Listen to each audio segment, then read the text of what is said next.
amici e bentornati in questo nuovo video. Oggi, come vedete, sono nella casa in campagna e è giunto il momento di fare un po' di pulizia in giardino. Oggi, come vedete, le rose sono un po' disordinate e ci occuperemo un pomeriggio libero di bel tempo abbastanza e faremo della potatura delle rose, anche se un po' in ritardo. Ci occuperemo della loro potatura. Comunque anche l'anno scorso le ho potate più o meno in questo periodo e praticamente hanno fiorito fino a novembre e dicembre. Ci occuperemo di questa rosa rampicante che andremo a tagliargli tutti i rami nuovi e lasceremo praticamente solo il tronco, e lo stesso faremo su questo. Niente, non ho nulla da insegnarvi, se vi interessa seguitemi e lasciate un like, o se no anche un dislike va bene lo stesso. Spero vi sia utile. Bene amici, come anticipato cominceremo da questa rosa rampicante. Mi sono dotato delle mitiche Felco 2 ereditate da mio suocero e niente, adesso comincerò a potare e, come vi ho detto, lascerò praticamente solo il tronco vecchio, che poi col passare dei giorni, dei mesi, metterà rami nuovi e farà una nuova fioritura. Come già anticipato prima, con questa soluzione non sono un esperto, ma è già 2 o 3 anni che le poto così le rose e ho delle fioriture fino a novembre, dicembre, anche prima di Natale avevo ancora delle rose che stavano fiorendo nel giardino.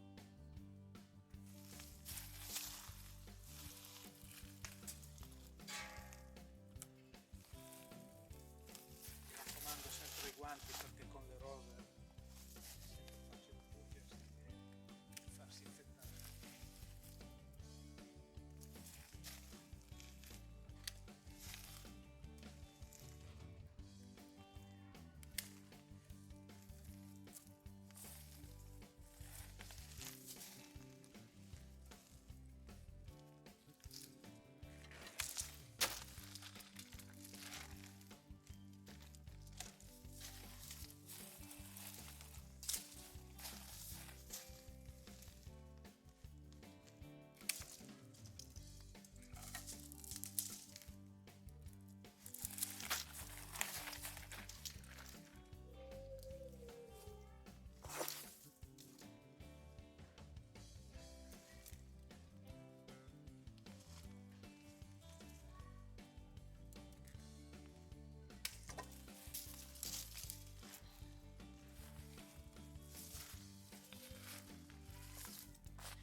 Vedete, mi aveva fatto muovere anche il...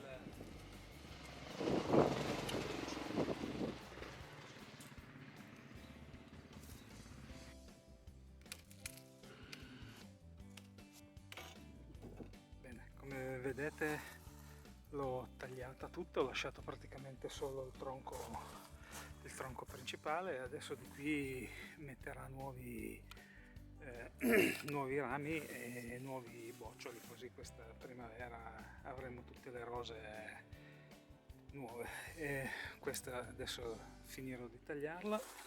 Come vedete ho lasciato solo questi rametti qua perché voglio che si espanda lungo il tettuccio del portoncino d'ingresso.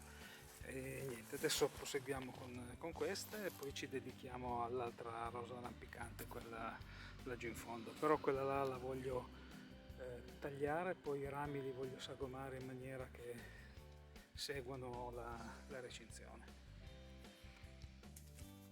Bene amici, anche qui andremo a tenere solo il ramo principale. Questa rosa è storica, avrà almeno 30 anni, andremo a tagliare tutti i rami nuovi e terremo solo il ramo principale, in modo che metta rami nuovi e li metta come vogliamo noi, praticamente, che vada nella direzione che decidiamo noi.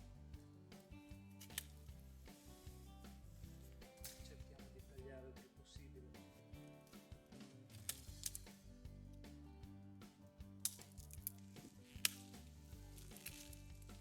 Bene, come vedete è rimasto solo il ramoscello e adesso passiamo all'altro.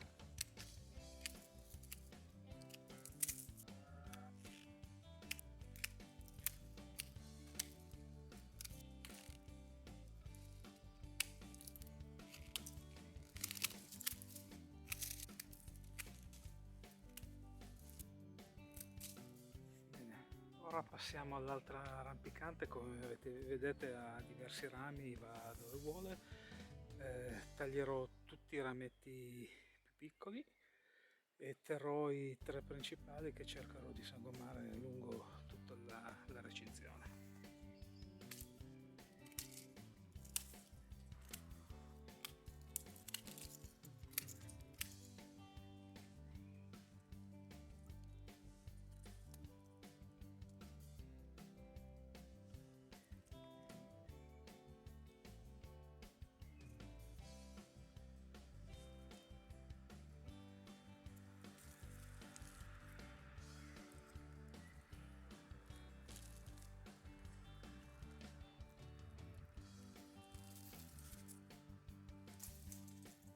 Come vedete, senza usare fascette e tutto quanto, adesso lei si attorciglierà intorno alla recinzione.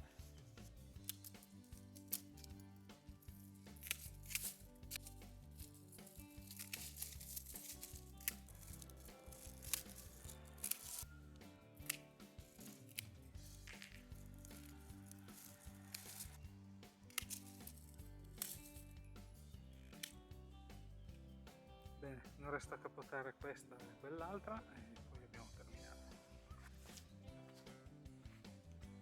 Bene, con la rosa abbiamo terminato. Una volta terminata la potatura, come vedete, taglio tutti gli sfridi, tutti i rami, li metto nel braciere, quelli che ci stanno, e se no utilizzerò, poi gli darò fuoco, altrimenti utilizzerò le big bag e le porterò all'isola ecologica dove ritirano tutti gli sfalci e ramaglie varie.